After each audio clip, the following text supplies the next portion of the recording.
ওয়ালাউ আন্না আহলাল কুরা আমানু ওয়াত্তাকাউ লাফাতাহনা আলাইহিম বারাকাতিম মিনাস সামাই ওয়াল আরদ। জোরে বলি আল্লাহু আকবার, আরো জোরে বলি আল্লাহু আকবার।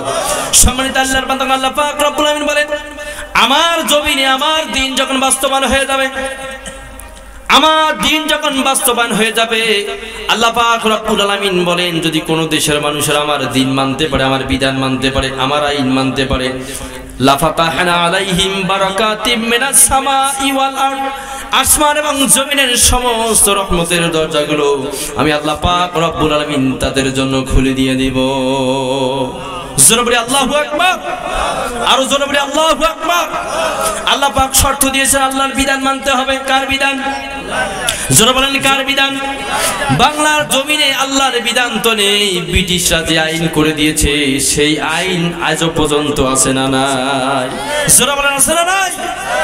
তাহলে আল্লাহর জমিন, এই আল্লাহর জমিন আল্লাহর বিধান যখন আমরা মানতে পারবো, আল্লাহর আইন যখন বাস্তবায়ন করতে পারবো, আল্লাহ পাক রব্বুল আমিন গ্যারান্টি দিয়েছেন আসমান এবং জমিনের সমস্ত রহমতের দরজাগুলো আল্লাহ পাক রব্বুল আমিন আপনার আমার জন্য উন্মুক্ত করে দিবে। জোরে বলি আল্লাহু আকবার, আরো জোরে বলি আল্লাহু আকবার। আল্লাহ পাক শর্ত দিলেন আমার আইন মানতে হবে। আল্লাহর আইন যদি মানতে চাই, কোরআনুল কারীম ধরতে হবে।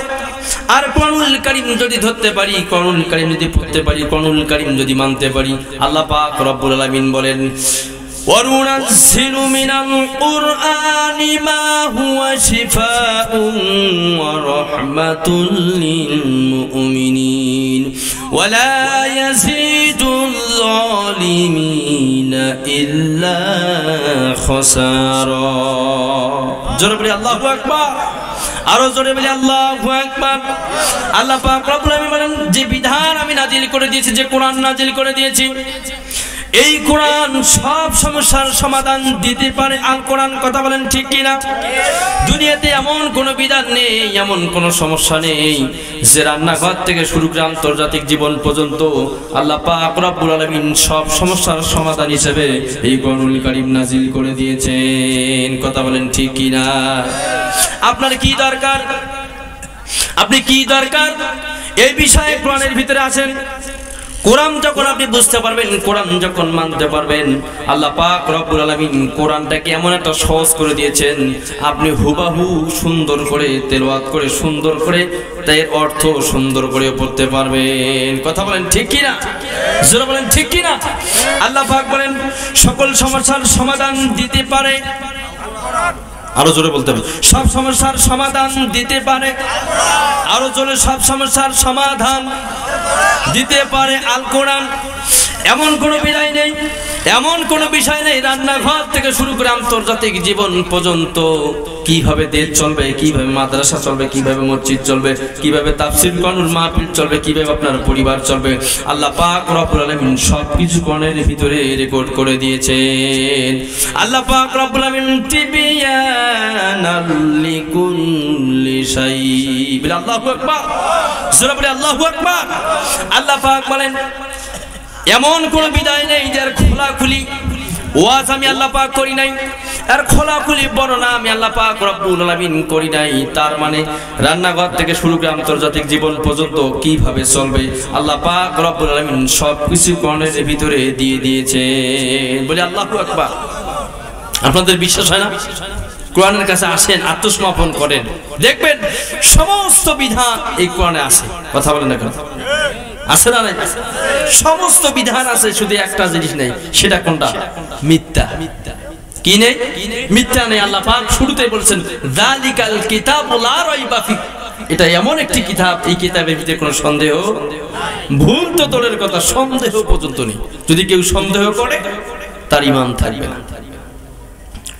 আল্লাহ পাক রব্বুল আলামিন এক জায়গায় ভিতরে বলেন, وإن كنتم في ريب مما نزلنا على عبدنا فأتوا بسورة من مثله وادعوا شهداءكم من دون الله إن كنتم صادقين جرب لي الله أكبر আরো জোরে বলি আল্লাহু আকবার।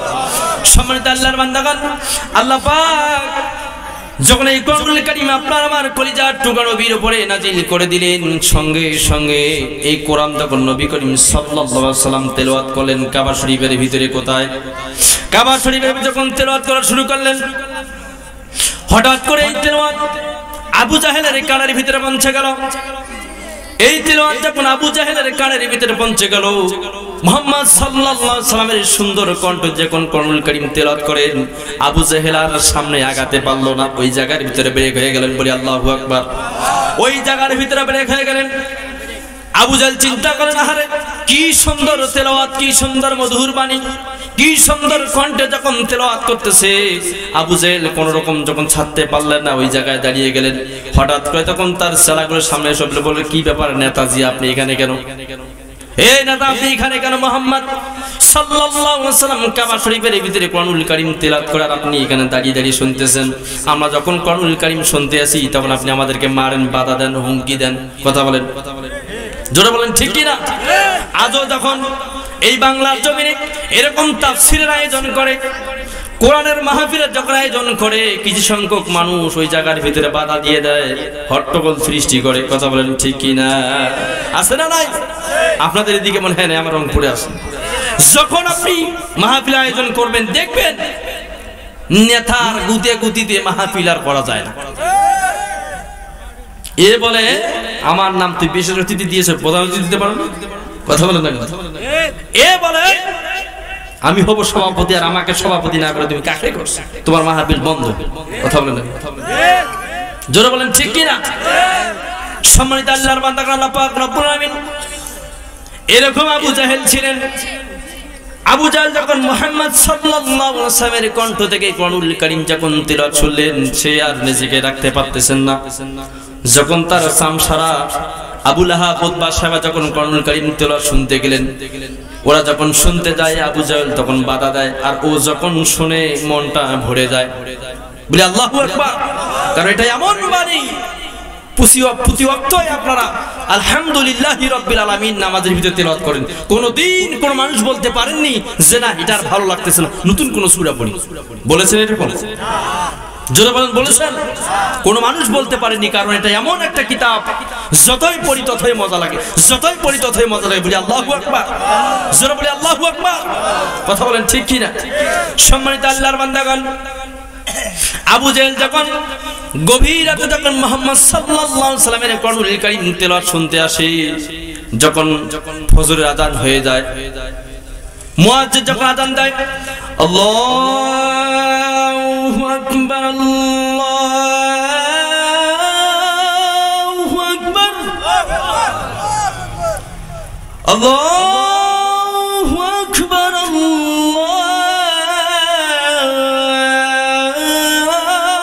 আকবার, আল্লাহু আকবার।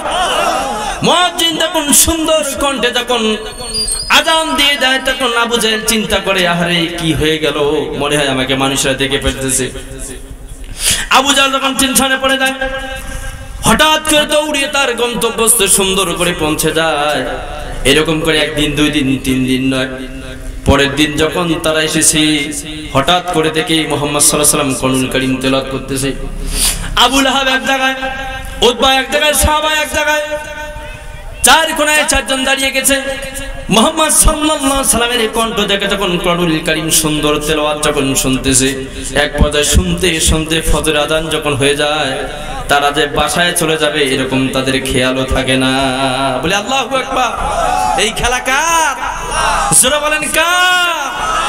বাংলার জমিনে এরকম একজন ছিলেন নাস্তিক, আলেমদের উপর অত্যাচার করতে করতে এক পর্যায়ে আলেমদেরকে ফাঁসি দিয়ে শেষ করে দিয়েছেন। কথা বলেন ঠিক কিনা? আল্লাহ পাক রব্বুল আলামিন সুন্দর করে বলেন, ওয়া মাকারু ওয়া মাকারাল্লাহ ওয়াল্লাহু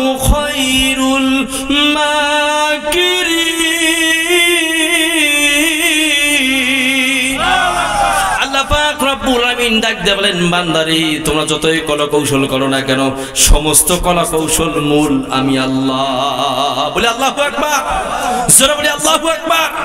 তোমরা যতই কলা কৌশল করো, যতই বুদ্ধি পরামর্শ করো, যতই ভারতে যাওয়ার, ইন্ডিয়া যাওয়ার, আমেরিকায় যাও, যে জায়গায় বৈশ্বিক পরামর্শ করো না কেন, দুনিয়ার কোনো মানুষ না জানলে আমি আল্লাহ পাক রব্বুল আলামিন সব কিছু জেনে যায়।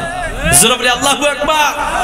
সম্মানিত আল্লাহর বান্দাগণ, আল্লাহ পাক রব্বুল আলামিন যখন ফজরের ব্যবস্থা করে দিলেন, মুয়াজ্জিন যখন আযান দিয়ে দিলেন, সঙ্গে সঙ্গে আবু জাহেল যখন চিন্তা করলেন কি করা যায়, এই তো ভোর হয়ে যাচ্ছে, সূর্য উঠতেছে, এরকম করে চিন্তা ভাবনা করতে করতে একে অপরের সঙ্গে দেখা হয়ে যায়। বলে আল্লাহু আকবার। এই ক্ষমতা কার? জোরে বলেন কার? আল্লাহর এই ক্ষমতা এখনো আছে, আছে। সম্মানিত আল্লাহর বান্দাগণ, যখন একে অপরের সঙ্গে সাক্ষাৎ হয়ে যায়, দেখা হয়ে যায়, ডাক দিয়ে বলেন কে কে কে? ও ডাক দিয়ে বলেন চিৎকার করিও না, আমি উতবা। ও চিৎকার ডাক দিয়ে বলে চিৎকার করিস না, আমি সাহেবা, আমি মুগিরা। এ তুমি কে? যে আমি আবু জাহেল। শব্দ করিও না। এলাকার মানুষ যদি আমাদের এই কাহিনী দেখতে পারে, করুণ দশা দেখতে পাবে, কালকেই মুহাম্মদ সাল্লাল্লাহু আলাইহি ওয়াসাল্লামের কাছে এসে মুসলমান ইসলাম গ্রহণ করবে। বলি আল্লাহু আকবার।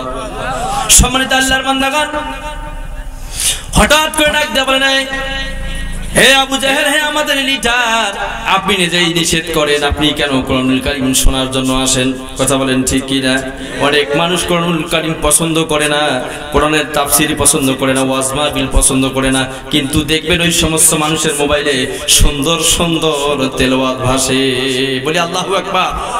তারা বড় বড় মাওলানাদের, বড় বড় তাফসীরকারদের সুন্দর সুন্দর তাফসীর শুনে আর মনে মনে আফসোস করে, আরে কি ভুল না করলাম, এত সুন্দর একজন তাফসীরকারকে একটা পুশ করে ইনজেকশন দিয়ে দুনিয়া থেকে বিদায় করে দিলাম। আছে না নাই? জোরে বলেন আছে না নাই? এরকম লোক বাংলাদেশে আছে, আছে। কারণ সেই সময়ে ছিল, এখনো আছে, ভবিষ্যতেও থাকবে। কথা বলেন ঠিক কিনা?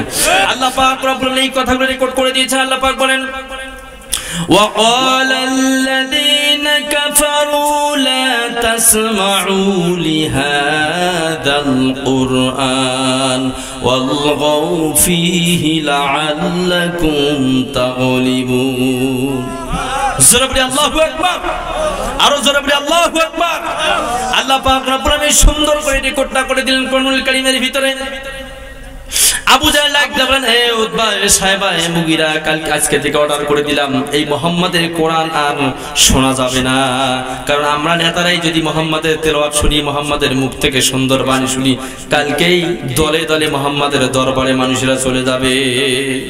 এই আজকে থেকে অর্ডার করে দিলাম, খবরদার আপনারা কেউ যাবেন না। যদি এখান থেকে যদি আপনারা এই তেলাওয়াত শুনতে যান, আগামী কাল থেকে যারাই যাবে, এই আইনটা পাস করেছিলেন আবু জাহেল। কে কে? আবু জাহেল এই আইন পাস করলেন যে যারাই মুহাম্মদ সাল্লাল্লাহু আলাইহি ওয়াসাল্লামের তেলাওয়াত শুনতে যাবে, কোরআনুল কারীম শুনতে যাবে, তার গর্দানটা মাথাতে আর থাকবে না। কথা বলেন ঠিক কি না? সম্মানিত আল্লাহর বান্দাগণ, এই আইন তিনি পাস করে দিলেন। এই আইন যখন পাস করে দিলেন, আবু জাহেল যখন গভীর রাত হয়ে যায়, সে তাকে আর ঘুম ধরে না, সে আর চিন্তা ভাবনা করে না। আসুক না। যখন রাত যতই গভীর হয়ে যায়, আবু জাহেল মন যখন ওই মক্কার দিকে চলে যায়, মুহাম্মদ সাল্লাল্লাহু আলাইহি ওয়াসাল্লামের তেলাওয়াতের দিকে চলে যায়। তিনি চিন্তা করেন কি করা যায়। আজকে তো আমি নিষেধ করে দিয়েছি মুহাম্মদ সাল্লাল্লাহু আলাইহি ওয়াসাল্লামের তেলাওয়াত কেউ শুনতে আসবে না। আমি আবু জাহেল মন ভরে প্রাণ খুলে মুহাম্মাদের তেলাওয়াত শুনবো। জোরে বলা যায় না আল্লাহু আকবার? আরো জোরে বলা যায় না আল্লাহু আকবার? সম্মানিত আল্লাহর বান্দাগণ, আবু জাহেল চিন্তা করেন তো কেউ যাবে না। আবু জাহেল চলে গেলেন। সুন্দর করে যখন মসজিদের এক কোণায় বসে মুহাম্মদ সাল্লাল্লাহু আলাইহি ওয়াসাল্লামের কণ্ঠে কোরআনুল কারীম তেলাওয়াত শুনলেন, আর সে মনে মনে মনটা যখন তার ভরে যাচ্ছে, তার মনটা ভরে গেল। হঠাৎ করে যখন তারাও চিন্তা করলেন আজকে আমাদের নেতাজি নিষেধ করে দিয়েছে, হয়তোবা সেও যাবে না, আজকে আমরা সুন্দর করে মুহাম্মাদের কণ্ঠ তেলাওয়াত শুনবো। তারা ওই চিন্তা করেছেন, আবু জাহেল ওই চিন্তা করেছেন। হঠাৎ করে আগের দিনের মতো তারা যে যেখানে দাঁড়িয়েছিল সেখানের ভিতরে হাজির হয়ে গেল। সুন্দর করে যখন আল্লাহর ঘোষণা হয়ে গেল, মুয়াজ্জিন সাহেব যখন সুন্দর করে মসজিদের ভিতরে আজান দিয়ে দিলেন, যখন সূর্য ওঠা ভাব হয়ে যায়, যখন আবু জাহেলের তৃপ্তি তো হয় না, তৃপ্তি মেটে না, সেই সময়ের ভিতরে আবু জাহেল তখন দৌড়াতে শুরু করলেন। হঠাৎ করে আল্লাহর হুকুমে আবার একে অপরের সঙ্গে ধাক্কা। বলি আল্লাহু আকবার, জোরে বলি আল্লাহু আকবার। একে অপরের সঙ্গে ধাক্কা লেগে গেল, একে অপরের সঙ্গে দেখা হয়ে গেল। এই ডাকতে বলেন কে কে কে? উতবা চিল্লায় বলে চিৎকার করিও না, আমি হচ্ছি উতবা। ও ডাকতে বলে চিৎকার করিস না, আমি সাহেবা, আমি আবু জাহেল। ডাকতে বলেন নেতাজি কি ব্যাপার, যে আইন আপনি ঘোষণা করলেন, আপনি তো নিজে আইন মানেন না, আপনি তো নিজে আইন মানেন না, আমাদেরকে ওয়াজ করেন, আমাদেরকে আইনের ভয় দেখান। আবু জাহেল ওই সময়ের ভিতরে চিন্তা করলেন, এইভাবে আর কোরআনুল কারীম শোনা বন্ধ করা যাবে না। কোরআনুল কারীম যদি বন্ধ করতে আজকে থেকে 44 জারি করে দিলাম, আল্লাহ পাক রব্বুল আলামিন আবু জাহেল চক্রান্তটা সুন্দর করে কোরআনুল কারীমের ভিতরে রেকর্ড করে দিয়েছে। আল্লাহ পাক রব্বুল আলামিন বলেন, ওয়া ক্বালাল্লাযীনা কাফারু লা তাসমাউ লিহাযাল কুরআন ওয়ালগাউ ফীহি লাআল্লাকুম তাগলিবুন। জোরে বলি আল্লাহু আকবার, আরো জোরে বলি আল্লাহু আকবার। যখন আবু জাহেল আইন পাশ করে দিল, মুহাম্মাদের তেলাওয়াত যে জায়গার ভিতরে হবে, ওই জায়গার ভিতরে তোমরা গন্ডগোল, হট্টগোল, গান বাজনা থেকে তার তেলাওয়াতটাকে বিরত করে দাও। এই আইন কার ছিল? আবু জাহেলের। যে জায়গার ভিতরে কোরআনের তেলাওয়াত হবে, কোরআনের আইন হবে, কোরআনের বক্তৃতা হবে, কোরআনের তাফসীর হবে, আল্লাহর বাণী হবে, ওই জায়গাতে তোমরা গান বাজনাতে হট্টগোল সৃষ্টি করে দিয়ে ওই জায়গাটা নষ্ট করে দাও। বলি নাউজুবিল্লাহ। এই পরামর্শটা ছিল আবু জাহেলের। হয়তো বা বাংলার জমিনে কোনো আবু জাহেল নেই, আবু জাহেল উত্তরসূরিরা এখনো আছে। কোরআনের কথা যখন বলবেন, দেখবেন চতুর্দিক দিয়ে আপনাকে বাধা দেওয়ার চেষ্টা করবে। কথা বলেন ঠিক কি না? কিন্তু এই বাংলাদেশে এমন একটা পরিস্থিতি হয়ে গিয়েছে, মানুষের হাজার বাধার অপেক্ষা করে, এই মানুষেরা আল্লাহর কোরআন শুনতে আসে। জোরে বলি আল্লাহু আকবার। আপনারা চাইলেই বাড়িতে যে শুইতে থাকতে পারতেন, কম্বলের নিচে থাকতে পারতেন, আপনারা চাইলেই সুন্দর করে খেয়ে স্ত্রীর কোলে শুইতে পারতেন, কিন্তু তা না করে আল্লাহকে ভালোবেসে, আল্লাহর কোরআনকে ভালোবেসে আপনারা এখন ওই কোরআনের প্রেমিক হয়ে এই তাফসীর কোরআন মাহফিলের ময়দানে বসে আছে। জোরে বলি আল্লাহু আকবার। আল্লাহ পাক যেন আমাদেরকে সকলকে একই সঙ্গে জান্নাতের মেহমান বানিয়ে দেন। সকলে বলে আমিন, আরো জোরে বলে আমিন। কারণ এই কোরআন যদি কারো বিপক্ষে চলে যায়, কিয়ামতের দিন তার জান্নাতে যাওয়ার মতো আর কোনো সুপারিশ খাটবে? বাবা কথা বলেন, খাটবে? কোরআন যদি কোনো মানুষের বিপক্ষে চলে যায়, সে যত বড় হুজুর হোক, যত বড় আল্লাহওয়ালা হোক, যতই বড় হোক না কেন, কোরআন যদি কোনো মানুষের বিপক্ষে চলে যায়, এর বিপক্ষে দাঁড়ার মতো কোনো মানুষ আছে পৃথিবীতে? কোনো আলেম আছে? নেই। সম্মানিত হাজিরিন, তাহলে আসুন কোরআনকে সম্মান করে আমরা যে আলোচনা শুনবো, মন দিয়ে শুনবো এবং লাআল্লাকুম তুরহামুন আমলের নিয়তে শুনবো। বলি আল্লাহু আকবার, আরো জোরে বলি আল্লাহু আকবার। সম্মানিত আল্লাহর বান্দাগণ, যে বিষয়টা বলতেছিলাম, কোরআনের আইন যখন বাস্তবায়ন হয়ে যাবে, আল্লাহ পাক বলেছেন আমার নবীকে ফলো করো, আমার নবীর দেখা পথে চলো। কারণ এই নবী এই কোরআন দিয়ে রাষ্ট্র চালিয়েছেন, এই কোরআন দিয়ে পরিবার চালিয়েছেন, এই কোরআন দিয়ে সমাজ চালিয়েছেন, এই কোরআন দিয়ে মসজিদ চালিয়েছেন। কথা বলেন ঠিক কি না? এখন যদি নবীকে অনুসরণ করতে যায়, আল্লাহ পাক রব্বুল আর এক জায়গার ভিতরে বলেন, ওয়ামা আতাকুমুর রাসূলু ফাখুযুহু ওয়ামা নাহাকুম আনহু ফান্তাহু। জোরে বলি আল্লাহু আকবার, আরো জোরে বলি আল্লাহু আকবার। এই আওয়াজে মানি না, আরো জোরে বলি আল্লাহু আকবার। সম্মানিত আল্লাহর বান্দাগণ, আল্লাহ পাক রব্বুল আমিন বলেন, হে নবী, যে বিধান আমি আপনার উপর নাজিল করে দিয়েছি, এই বিধানগুলো আপনি মানেন আর আপনার গুনাহগার উম্মতদেরকে মানার আদেশ করেন। এই কথা কার? জোরে বলতে হবে কার? আর আল্লাহ পাক বলেন, যে বিধানগুলো থেকে আপনাকে নিষেধ করে দিয়েছি, হে নবী, এই বিধানগুলো, এই বিষয়গুলো আপনিও মানবেন না আর আপনার গুনাহগার উম্মতদেরকে নিষেধ করে দিবেন, তারাও যেন মানে না। এই আইনটা কার? জোরে বলেন কার? আমি আপনাকে সামান্য একটু বোঝাতে চাই। দুনিয়াতে আল্লাহ পাক আইন করে দিয়েছেন সুদ খাওয়া হারাম। কথা বলে দেখুন, ঘুষ খাওয়া হারাম, অন্যায় হবে জাল দলিল দিয়ে মানুষের জমি জোর দখল করা হারাম, মানুষকে মিথ্যা মামলা দেওয়া হারাম। এখন তো আমি প্রশ্ন করতে চাই, এই বিষয়গুলো সমাজের ভিতরে আছে না নাই? জোরে বলেন আছে না নাই? তার মানে আল্লাহ আইনকে বাদ দিয়ে, রাসূলের আইনকে বাদ দিয়ে, রাসূলের পথকে বাদ দিয়ে নিজের মন গড়া আইন বানিয়ে আল্লাহর জমিনে আমরা চলাফেরা করতেছি। কথা বলেন ঠিক কি না? আরো জোরে বলেন ঠিক কি না? জোরে বলেন ঠিক কি না? কারণ আল্লাহর আইনকে ওভারটেক করে দুনিয়ার কোন মানুষের আইন তৈরি করে মানুষের আইনকে আমরা যেটা দেখতেছি সব সময়, যে আলেমরা, যে ইমাম সাহেবরা, যে পীর সাহেব হুজুরা মানুষদেরকে ডাকায় যে আল্লাহর দিকে আসো, ভালোর দিকে আসো, ইসলামের পথে আসো, এই আইনটা ওভারটেক করে আমরা সবাই কি করি? নিজের মন গড়া আইন মোতাবেক চলি।